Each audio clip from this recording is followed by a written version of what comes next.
ये देखें दोस्तों, इनका बहुत नुकसान हो गया, ऊँट हलाल हो गया बेचारों का। ये देखें,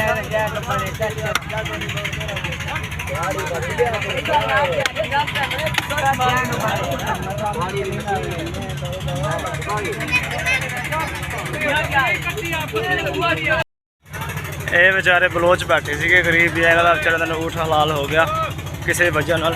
ऊँट हलाल होया कि किस तरीके नाल होया, की मतलब सीगा ऊँट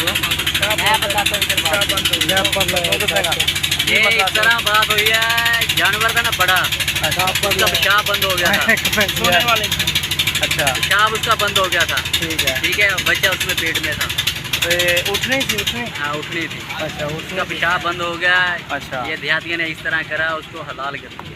नहीं ये जी तरीके पंजाबी च गल करदे ना, पंजाबी च गल करके सारा दस, उर्दू दे विच ना उन्होंने सही तरह समझ नहीं आई क्योंकि तेरी उठनी सी, सिर्फ पेशाब ओदा बंद होया वा। अच्छा, ओदा इलाज नहीं कराया। अच्छा, ऐस किलो ना हलाल कर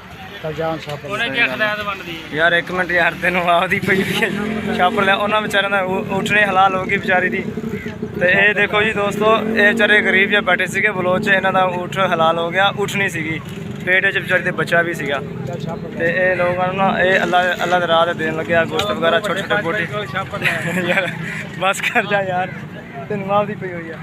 ये देख सकते हो रश लगा हुआ वा। हुण ना कहते जी इनू हलाल करके ना तो छोटे छोटे गोश्त बना के छापड़ा बनवा के ना, तो यानी कि ना अल्लाह के राह कुर्बान करनगे ते अल्लाह की राह दे देणगे। ते हुण देखो ऊँट हलाल होया, तुसीं की करना है इत्थे? भाईजान गोश्त मंगण आए। गोश्त उन्होंने तुहानूं भाई कहने घर दावत दित्ती सी कि आ जाओ यार गोश्त लै जाओ? अच्छा, स्पैशल क्या सी कि यार साढ़े ऊँट नहीं यार कोई दवा खैर भी मंगी है कि नहीं मंगी? चार इन्ना बड़ा नुकसान हो गया अजकल के दौर के एडा बड़ा नुकसान हो गया बेचारियां दा।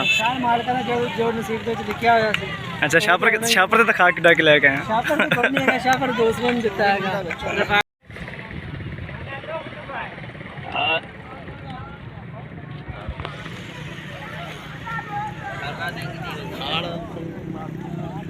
काफ़ी लोग उन्हें इंतज़ार के बैठे हैं कि कदों गोश्त बन के जी असीं ले जाइए घरां नूं, ते बेचारियां दा बड़ा नुकसान हो गया।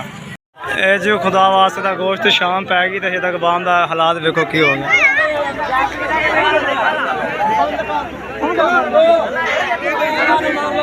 ये देख सकते हो तुसीं, देखो जी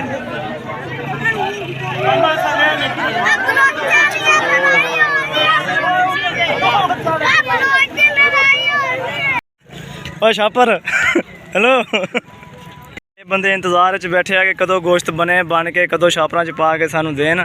साजी की लैन आए हो तुसीं? गोश्त लेना है जी, तो तुसी दसो की लेना? गोश्त लेना है कि? हाँ जी साजी, तू की लेना है? असि गोश्त लेना है, तू की लेना है दसो? नहीं मैं दसा जी, मैं वैसे इन्हां दा वीडियो बनाने वास्ते आया हाँ कि वीडियो बनाने वास्ते आया। मैं क्या वेखिए जाके यार गरीबां दा बेचारे दा इन्ना बड़ा नुकसान हो गया ना अजकल दे दौर दे विच। हाँ, अजकल दे दौर दे विच किन्ना बड़ा नुकसान आखिर ऊँट हलाल होया वा। ए जी खुदा वास्ते दा गोश्त वंड हो रहा, ते वाम दा हालात देखो, ते वाम परेशान हल्के हल्के कुत्ते तरह पई हुई वा। वीडियो बना अच्छा, गोश्त लाना इथों कुछ लभना तेनू?